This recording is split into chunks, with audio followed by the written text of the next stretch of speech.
So I think for us, how we choose overall, when we started Palestine Action, there was, discussions about which company we knew wanted to do direct action. And I think for some of us, it was very clear that Elbit had to be the target, because they're literally the worst of the worst when it comes to the arms trades and what they're making and what they're doing and how overtly obvious they are about it. Also, I think when you say to anyone, and I think sometimes it's difficult for people who don't know much about the issue and they just hear Palestine and they think, oh, confused. It might confuse people. But when you say to someone, they test weapons on Palestinians, there's no question. Or when you throw red paint over an arms factory, which is killing people, unless you're, you might get a few percent of people who will go, oh, that's wrong. But actually people will go, that's powerful, and this is what they're doing. Of course, it's the right thing to do. And it takes away any of the propaganda or other things when it comes to Israel. And it shows this is the true face of Israeli apartheid, what their main arms company is doing, because they are killing so many people, killing so many Palestinians. This is how they profit. And it exposes Israel's apartheid regime without having to say too much. So the message is very clear when we target Elbit Systems, and that's why we use the red paint to symbolize the blood. Generally, in terms of organizing, we are a horizontal movement, which means that basically people can be involved as much as they like. So if people have more time, then they can join one of our working groups. So we try and be like a self-organizing system, basically, where we have different people who might work on media and messaging, different people might work on fundraising, other people on research, and then these things kind of overlap. And then people who want to be involved in direct action, they can show their interest, and we basically try and set it up so it's a network of people, and people who want to get involved can find out other people who may be in their area, and then if others or people inside the movement want to take action together, they have the ability to do that, because we're bringing together all of these people who have the same intentions, right? And maybe you have a couple of people who may help, who could be part of the action or outside, to organize and pull these things together. But we try and do it through the people, so that people are involved in the process of the actions as well. I think the thing what I'd add to that is we want to instill in all of our activists and people who take part in that horizontal way that there's three crucial elements to us in a successful direct action campaign. And the first one is disruption.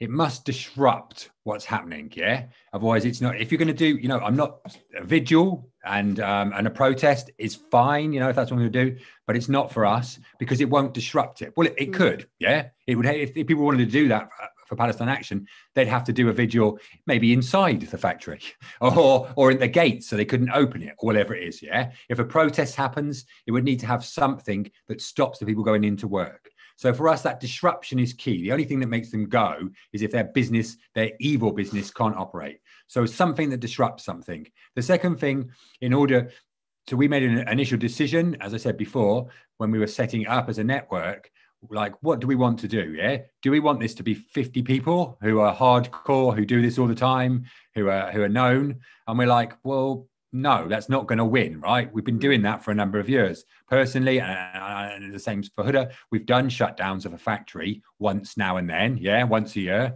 We went home, felt good about ourselves. They lost a day's work. Did anyone really matter? Did they just build it into their profit and loss accounts? Did they just make their staff work an extra day? Probably. Did they pay a bit more security? Now, that's not good enough, because whilst the Palestinian people still suffer, whilst the Kashmiri people suffer, whilst migrants are still surveyed over the British Channel when they're trying to flee to safety by Elbit drones, then that's not good enough for us. So we wanted it to be sustained. The only way that you can do sustained direct action is if you make a mass movement. So for us, it was about going, how do we make this open to lots of people? And one of the best ways to making this is a sacrificial element of an action. So if you're sitting in front of the thing, if you're on a roof and the police carry you off and people see it, they go, why would they do that? Why would they get arrested for some people who they're never going to meet, you know? And then that starts the debate, and people start having those things, and people change their mind, and people say things like they did in Shenstone. Well, I don't really agree with their tactics, but they must be onto something, because they wouldn't do it otherwise. Yeah. So that sacrificial element is really key to us. And the third element, which is really difficult, and I'm sure we don't get it right all the time, is creating a dilemma. So again, our experience prior to the Palestine Action was Elbit Systems never took us to court. They dropped a case with Huda the day before. They dropped a case with some of us who'd occupied it for 3 days, 1 month before the action. Not surprisingly, when we asked them for disclosure of stuff like where they sold their weapons to, they didn't want to tell us. But that dilemma element plays on the company. Do they arrest us? Do they crack down on us? And does that bring on more people, not less? It's a dilemma for the police constantly. And I think we have to play with that all the time of our actions. Yeah. So it's like how much we do, how soft we do. Do we get people sitting outside? Do we get people on roofs? Do we damage buildings much? And we have to play with that all the time. And to date, we've been very successful on bringing people on, even people we wouldn't have thought of, who all go, this is kind of like the right thing. So I think those three elements for us are things that we try and instill when people are designing their own actions. Can you get those three elements? Because that's what's going to get us success. That's going to mean that we don't have 50 people, but we have 500 people. And that means that Elbit Systems factories will be shut down for good. And then we can move on to other targets. On that other targets thing, I think also choosing Elbit Systems, as Huda said, you know, as I mentioned before, I ain't university educated. I left school with no qualifications. I'm not particularly book clever, but it's easy to understand Elbit Systems are an evil company. Yeah. If you start saying things like, I don't know, JCB. Yeah. Yes. Their machines are used in the demolition of Palestinian homes, but that's one step removed. And when you're trying to get new people into a movement, you have to go through hoops to explain that to them. I think it's better to start with the worst of the worst. Get them on, meet those three tests, get rid of them, and then we'll come on to JCP, and then we'll come on to the rest of the regime to bring it down. Yeah, and I also think with Elbit, I mean, imagine, and this is what we plan to do and succeed, you get rid of Israel's largest private arms company in the UK from one of its strongest allies. It sends a message, right, that the people can actually do anything if we put our minds to it and and put ourselves on the line a little bit. We can really change this. And I think what's happening in Palestine and other places across the world with capitalism and globalization, everything is global. And although there has to be the fight from within Palestine, the resistance from within, we also have to, as international activists, play a part in that and put ourselves on the line a little bit, because other people, Palestinians, Kashmiris, they don't have a choice. They're always on the front line, whether they like it or not. Yeah, I think the strategic element is very important. That's why you have been successful, guys. So yeah, indeed. I mean, they wouldn't go to court clearly, or it would be very, very risky for them. They would take huge risks. So yeah, I'm not surprised. So first they told you they would take you to court, Huda, and then they dropped the case. Yeah, so we both had, before we launched Palestine Action, and we both done it with other people who've done other actions at Elbit, one-off, maybe once a year, there would be one action happening. Mine in 2017, I was blockading the gate, and it was pretty obvious what I was doing, right? That I was disrupting the gate. And they dropped the case the day before the trial.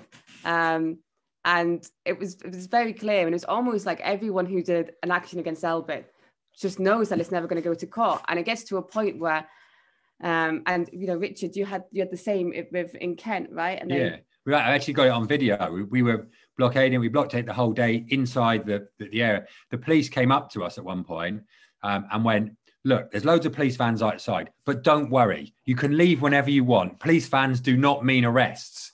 And it's bizarre because people were literally spray painting "Evil Elbit kills kids" right in front of the police. And they were just not, it was like we were in an autonomous zone where we could do whatever we liked.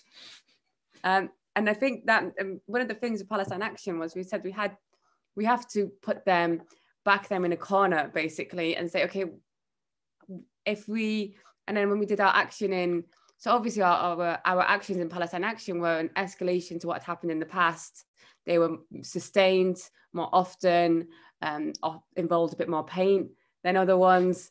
And when we went on the roof of Elbit in Shenstone in September, they said that we had caused, I think it was over £200,000 in losses, and in total they were shut for 2 weeks. So we calculated that to being about £450,000 in losses, and because the damage was a lot higher than in previous cases, it means it has to be a Crown Court case, which means you have a jury, it's taken more seriously. And then it gets to a point where it goes, okay, are you going to take us to court, or are you going to drop the case and basically green light for everyone, go and do the same thing? I mean, we're calling on people to do it anyway, despite what the courts or the law says, right? Because we know what's morally right is more important than what's technically legal. And even in the law, if you have a lawful defense, which we have, it's lawful. But they know that when we go to court, for example, we're not going to say, we didn't do any of it, you got the wrong people. We're not going to deny it. We're going to own it and say, it's because of these reasons.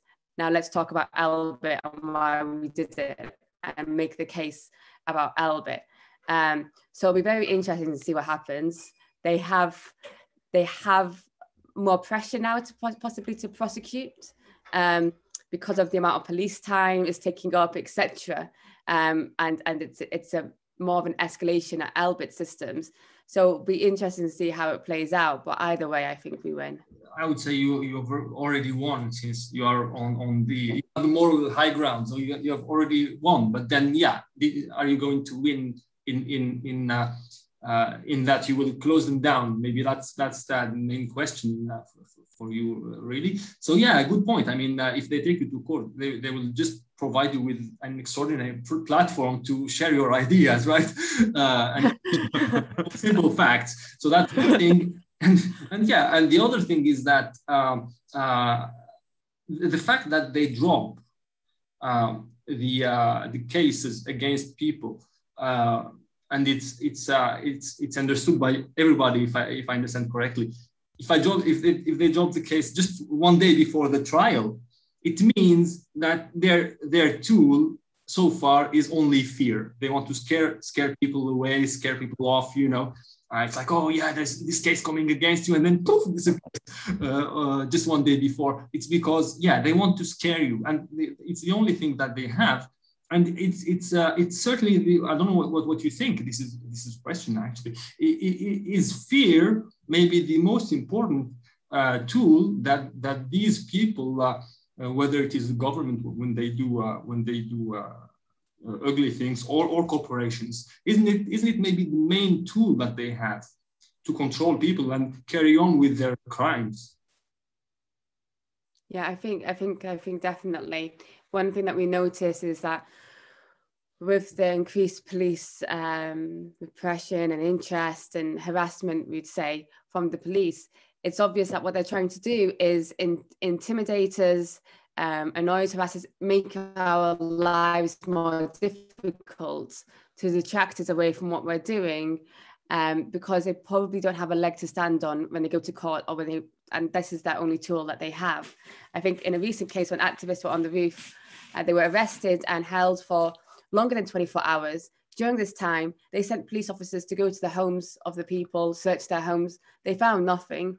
But again, they made this huge effort over, and if we really look at it in comparison to other things, they're making all this effort for people who are going and throwing pain over buildings, over arms factories, which are killing people. It's like, why if the police are supposed to enforce and make sure that crime doesn't happen, where are the resources going into investigating these companies in the first place? Rather, they want to hound down on the activists, scare them. And I think what they assume is that the more people see the police harassment that Palestine Action and activists within it receive, the less likely they are to join. But I think actually these things often work in the opposite way, and they backlash all the time on the police and the state, because actually the more repression you get, we tend to get more and more support. If that's through donations, if that's through more people joining, going, no, I'm not going to stand for that. That's not right. People coming from other movements to show solidarity and join up, they actually give us more media, more attention, and we end up getting out on top. But definitely I think their tactic is fear and intimidation. And it makes sense, because the companies themselves are about fear and intimidation. That's what they try and instill in people by killing them and killing their families. So the police just doing their extended work. I think also it's quite evident to those of us who've been on the receiving end of it, that it seems that, so they've started to charge now with things like conspiracy, which is a higher charge. But again, we know that they don't have evidence of this stuff. It's all about that kind of thing. Let's put fear on you, And don't get me wrong, there's times when I worry about that, but actually talking it through, you get to realise this is a tactic, And like you just said, they dropped Huda's case the day before it, They put these conspiracy charges. They'll probably come to us and say, oh, will you accept a lower charge? That's all a part of their tactic, because what they want, and the only thing they can get from a legal case, is us to plead guilty. If we don't plead guilty, we win whatever happens, because we end up in court, and they can't afford that. So I think this is part of that tactic. They arrested me for blackmail, and then held me for 24 hours, released me, put me on extra bail for another few months, when we know they're going to drop it, right? Because our solicitors sat there and said, there's no way they can charge you with blackmail. You just basically telling an arms company to leave, right? That's not blackmail. It's just a continuing thing that I imagine is about high-level negotiations between the company, between, the Israeli embassy, between, the British government and all those complicit people that are having these discussions. What can we do? Oh no, let's try this tactic. When they know that there's no chance of it succeeding, and you've hit the nail on the head. They're trying to scare people off. But as Huda said, people are generally good, And when they see these things happen, it brings them on. It fires people up who may have been, supporters on the sideline for a number of years. When they see this sort of thing that happen, they're like, well, if that's going to happen to you for that, I'm going to go and do something. On our last action, we had somebody who's been had been to Palestine. He's retired. He's been done everything in the movement apart from direct action. And seeing what had happened to us and us giving a talk about it, it was like, well, stuff that. I don't care. I'm going to go and do these things that you've done, because I'm not standing for that. That's not right. And I think it also, without being too English a bit about it, I think it plays into an English stereotype of, fair play. People don't like it when there's not fair play, and you're not playing cricket properly. And we play into that, and it brings on more and more of those people who go, this isn't right. Let's stand up to this. Next time, we will talk about how direct action is a tool to fight propaganda. People get it.